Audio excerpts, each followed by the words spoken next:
Welcome to today's Explainer.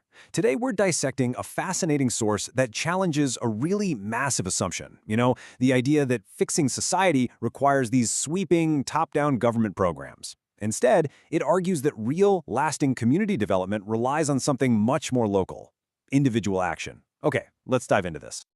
Look, we all have things about our neighborhoods or our cities that frustrate us, right?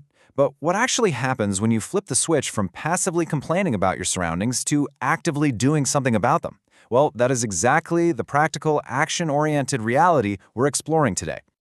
Section 1. The problem we ignore. A town disconnected. Our story begins with a real scenario from a small town in the U.S., a place that had slowly and almost invisibly fallen into a deep state of apathy. We're talking about dirty streets just collecting trash, neighbors walking past each other in total silence, and kids stuck indoors all day. A young guy named Ethan lives here, and he was just watching this isolation and decay happen in real time. Section 2. One person's choice. Ethan takes action. Now, what's really interesting about this slide is how Ethan flat out refused to just write another frustrated post online and leave it at that. He actually made a distinct physical choice. He organized a park cleanup for a Saturday morning. And when he showed up, guess how many people came to help? 3. Literally, just 3 neighbors out of the entire area. Now, it would be incredibly easy to look at that turnout, assume no one cares, and just pack it up. But Ethan and those 3 neighbors, they got to work anyway.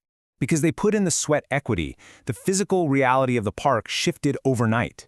And that stark contrast, it completely broke the bystander effect.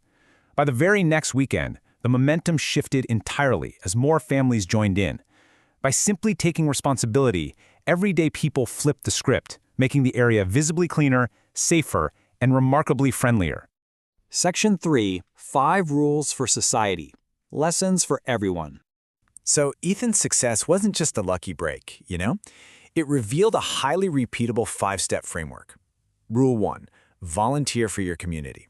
It doesn't require a full-time commitment, just a few hours a month for a neighborhood, school, or charity. It's these small, consistent acts of service that compound over time to build a really robust foundation. Rule 2 is absolutely fundamental. Respect everyone.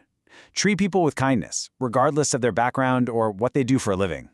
I know it sounds basic, but this universal respect is the crucial building block for creating trust among neighbors who might otherwise never even cross paths. Next up, we have Rule 3, support education. And we mean fostering a culture of lifelong learning, reading books, and helping kids learn outside the classroom.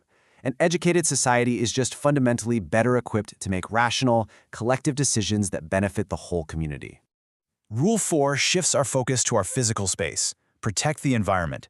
The actions here are incredibly tangible. Keep the streets clean, plant some trees, reduce your waste. Maintaining our physical surroundings directly and immediately elevates the daily quality of life for everyone. Finally, Rule 5. Inspire others. Don't wait around for permission or for someone else to take the lead. As Ethan proved, true leadership starts with individual initiative. So, the crucial point is, your visible actions are exactly what gives friends, neighbors, and complete strangers the permission to step up and do the same thing.